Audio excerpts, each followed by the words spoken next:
Thank you for staying tuned. Well, it's few minutes to the closing of trading at the Nigerian Stock Exchange, and the index showed red at intraday. Let's get some update from Temple Ashaju. Hello, Temple. Good afternoon. So what's the latest on Sahco listing today?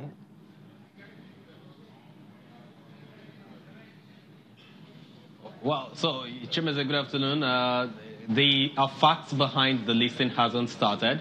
It'll be holding in the next 30 minutes. 30 minutes from now, they will start the session with the broker-dealer community here, and investors will then be able to get full information on the company and the performance, and of course the projections of the company. Investors are more interested, traders are more interested in the historical record of the company, which was handled by CFAX Group. And now that the company is going public, they will be able to get the projections for 2019. I mean, what lies in it for any investor or any trader that is keen into the opportunity of the IPO. What we know so far are just independent analyses done by a couple of analyst firms. We know that projection has it that it has an upside of some 28.44% in its share price. The investors or analysts are projecting some kind of 5 naira 92 kobo, given the entry price now of 4 naira 65 kobo, which is what the IPO has. But generally, the sentiment towards that company in the market right now is that Skyway Aviation Handling Company has been performing well in the aviation sector. They are known as a major player in the system, and it is expected that the trajectory that they've experienced and exhibited over the years will also transpire in the public company structure that the company is about, or that the management is about to embark on.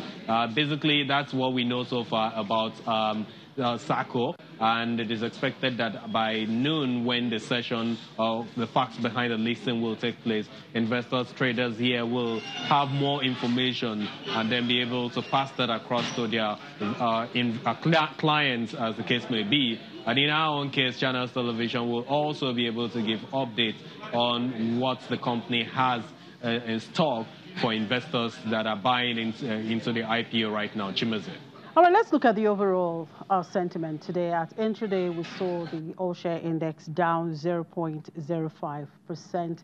Is that sentiment still what we have at the moment, or has it changed? And who and what are driving the sentiment?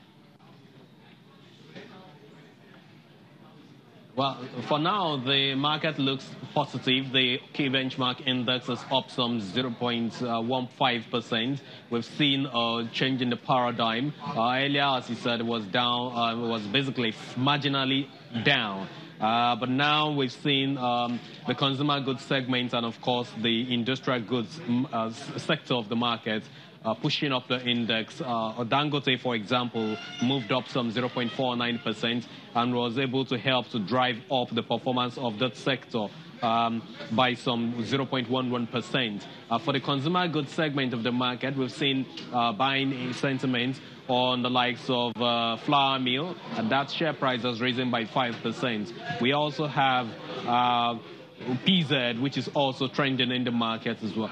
These two have been able to move up the key sectoral indices of the consumer good by 0.07%.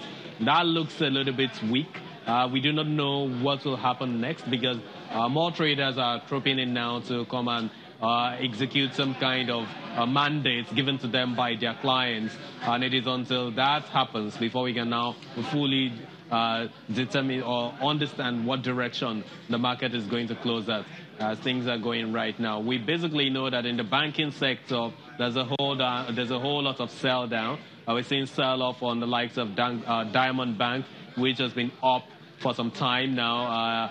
I think it's time for some profit, who's been able to make more than 50% profit on their investments in that particular company to sell down and to create room for others to come in. We also have some millions of Sterling Bank shares being traded in the market. It's currently the most active in the system. It came in a while ago to outweigh the performance that Zenith Bank was having. Zenith Bank was leading the pack of top trades before, but that was in the negative sense. However, Sterling Bank, which is a little bit relatively cheap, has now been has overtaken Zenith Bank in the market. Basically, on the top trades chart, you have just the banking names in the markets. Chimezo. Thank you, Temple. Well, in the meantime, let's keep a tab on Sahco and hear what the management has to say this afternoon. Thank you, Temple. And the Economic Intelligence Unit of the Central Bank of Nigeria and the Economic and Financial Crimes Commission will begin investigations of bank accounts of companies and entities suspected of abusing the restrictions of foreign exchange allocation to 41 items. The Apex Bank says sanctions will include blacklisting the institutions and their directors, closure of their accounts, and restrictions from maintaining accounts in any bank, among others. Banks that provide their platforms for such activities will also be sanctioned. According to the bank, growth and employment benefits arising from the policy may be eroded if not checked. And Egypt has given Apple Incorporated 60 days to end what it claims are unfair restrictions on local distributors or face legal action.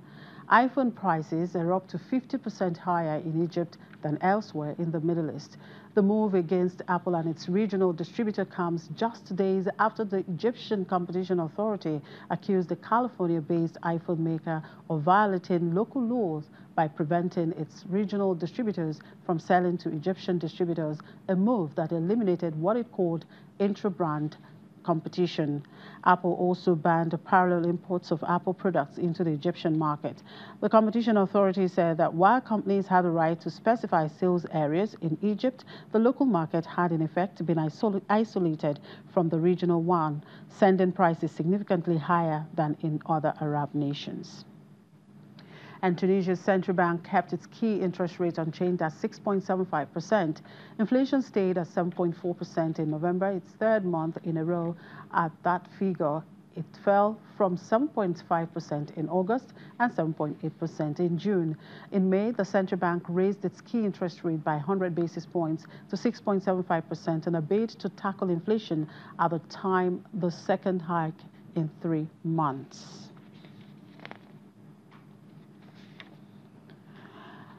And the International Monetary Fund expects Somalia's economic growth to pick up in 2018 as it recovers from drought that had reduced farming output. It projects gross domestic product at 3.1% this year from 2.3% in 2017.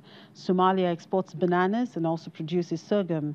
The IMF also expects inflation to reach 3.5% this year, down from 5.5% in 2016.